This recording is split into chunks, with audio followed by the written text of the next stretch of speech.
नमस्कार। सूर्य ज्योत्सना राष्ट्रीय संगीत पुरस्कार में मैं पधारे हुए सभी रसिक श्रोताओं का हृदय से स्वागत करता हूं, मेरी ओर से और लोकमत परिवार की ओर से। आज हमारे बीच में महाराष्ट्र शासन के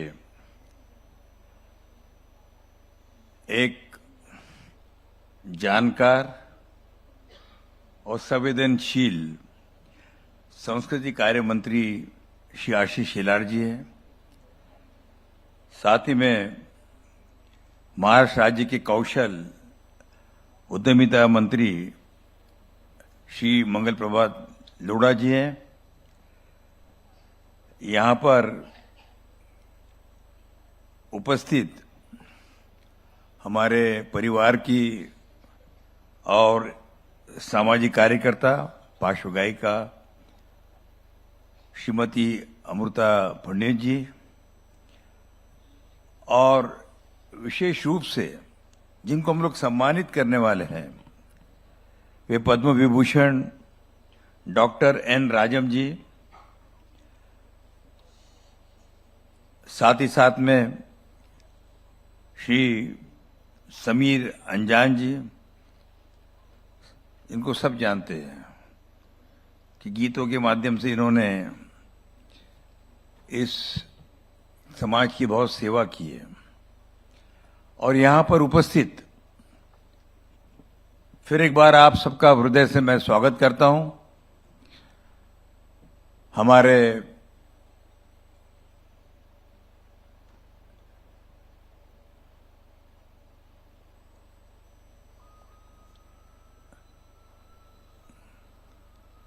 ये कार्यक्रम हम एक ऐसी शख्सियत जो संगीत की साधक थी, जिन्होंने सुर ताल से अपने जीवन को जोड़ा था और एक सशक्त महिलाओं का संगठन पूरे राज्य में बनाया था। करीब करीब 3.5 लाख महिलाएं आज उस संगठन से जुड़ी हैं। वे मानती कि ये हमारा अधिकार का मंच है।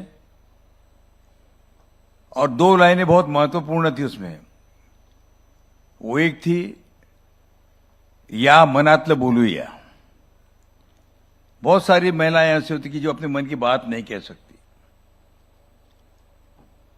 तो उन्होंने कहा या मनातलं बोलूया। और दूसरा था, तुमच्या अधिकाराचा व्यासपीठ। कि बहुत सी ऐसी महिलाएं होती कि जिनके पास में अपना अधिकार का व्यासपीठ नहीं होता, और ये एक ऐसा सशक्त व्यासपीठ बना कि जिसके माध्यम से हजारों हजारों महिलाएं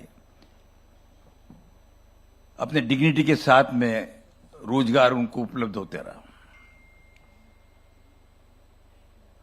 जब वो अंत में गए 25 साल उन्होंने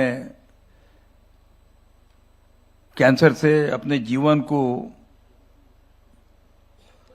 लड़ती रही वो, मगर कभी ऊब भी नहीं किया, ना किसी को पता चला कि उन्हें क्या बीमारी है, कैसा हुआ ये। आखिरी के 8 दिन केवल वो हॉस्पिटलाइज थी। और जब वो ब्रिज कैंडी हॉस्पिटल में थी, उस समय भी उन्होंने चटर्जी नाम के एक संगीतकार हैं जो जैनिज्म के एक माने हुए व्यक्तिमत्व है, बंगाली होने के बावजूद भी, और उनके माध्यम से वो सुनते रहती थी। जिस दिन हॉस्पिटल गए उसके पहले दिन भी उन्होंने रियाज किया था अपने आप को, और उन्होंने कहा कि संगीत जो है इससे बड़ा और कोई इलाज हो नहीं सकता है। जीवन को अगर समृद्ध बनाना है, सशक्त बनाना है, विकसित बनाना है, प्रेम से जोड़ना है, तो संगीत ही एकमात्र ऐसी दवा है जिसके माध्यम से मनुष्य जीवन जीना सीख सकता है। मैं उन 36,446 महिलाओं को नमन करता हूं जो अपने जेब से पैसा खर्चा करके, जबकि वो जानती थी वो इनको मिल नहीं पाती है, वे हॉस्पिटल आई थी महाराष्ट्र के अलग अलग कोनों से। उनके प्रति मेरे मन में हमेशा श्रद्धा के भाव रहेंगे।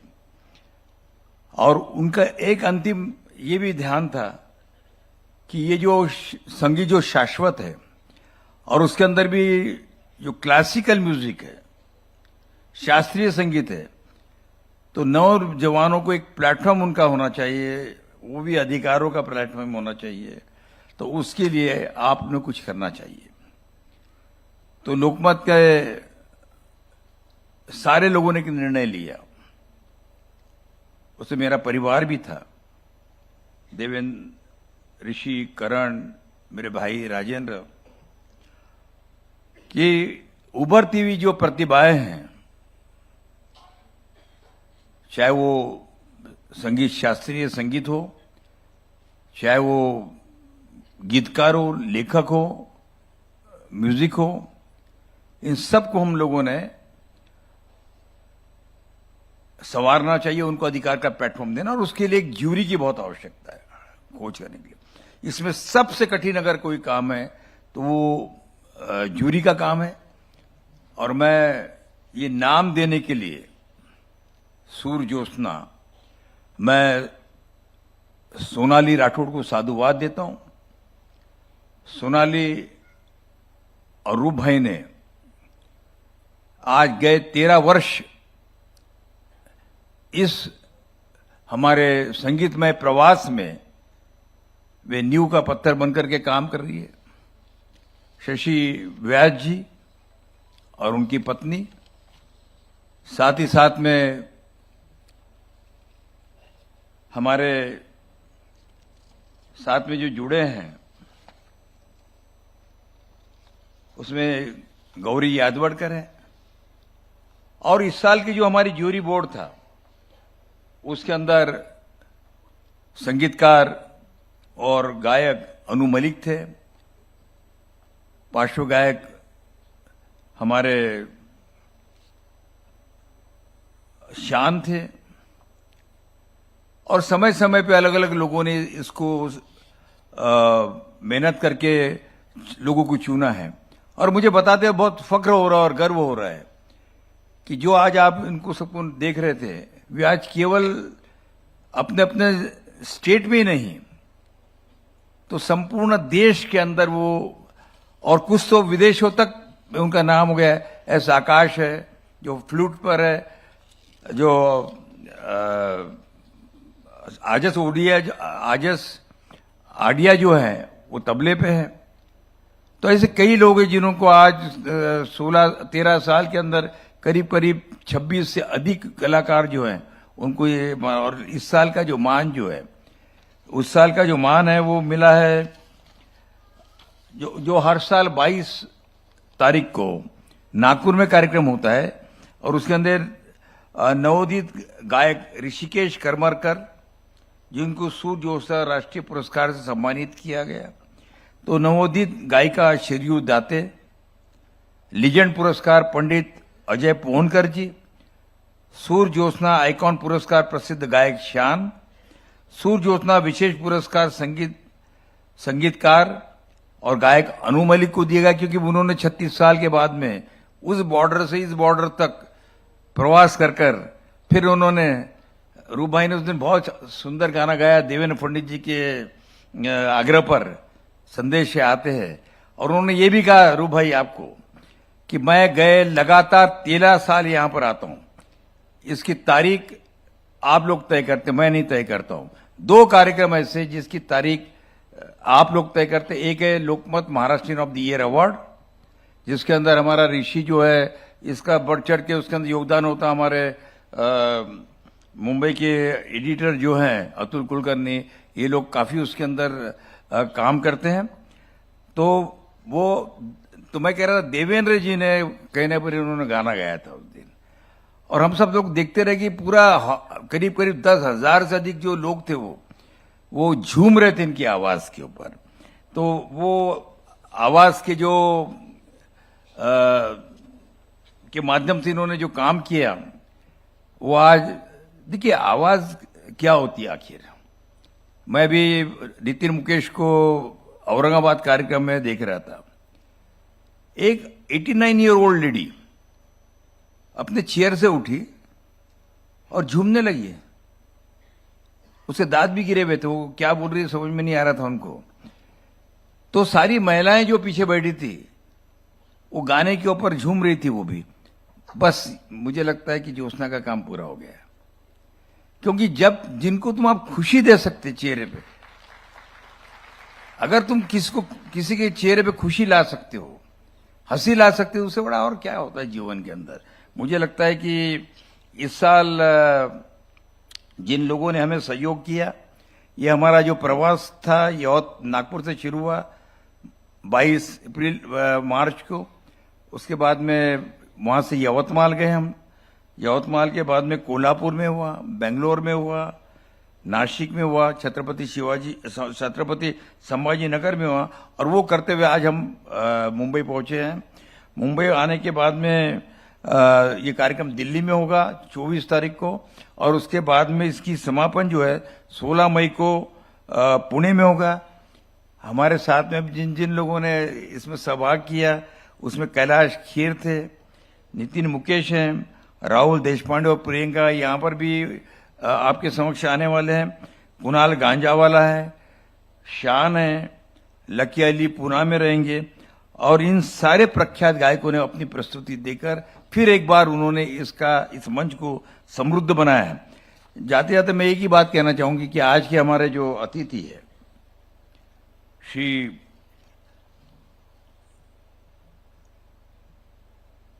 आशीष शेलार जी, मैं उनका व्यक्तिगत धन्यवाद इसलिए करना चाहता हूं, इसलिए नहीं कि वो मंत्री है, ना उन्हें मैंने मंत्री करके बुलाया है यहाँ पर, ना मंगल प्रभा जी मंत्री करके आए। वे सब हमारे परिवार के हैं और इसलिए वे आए। मगर आज विशेष रूप से जब आशा लता हॉस्पिटल का पूना के अंदर कार्यक्रम होने जा रहा है, उसका फाउंडेशन स्टोन रखा जा रहा है, जहां पर हमारे प्रिय मुख्यमंत्री श्री देवेंद्र फडणवीस जी और राष्ट्रीय स्वयंसेवक संघ के प्रमुख भागवत जी वहां पर है। उस समय में उन्होंने फोन करके कहा कि मैं वहां जाऊं क्या। तो हमने कहा कि निर्णय आपका, मगर यहां रहोगे तो अच्छा होगा। तो उन्होंने उनको कहा कि मैं वहां नहीं यहां आना पसंद करूंगा, और वो यहां पर आए। तो मुझे ऐसा लगता है कि इस विचार के लिए मैं आपको साधुवाद देता हूं।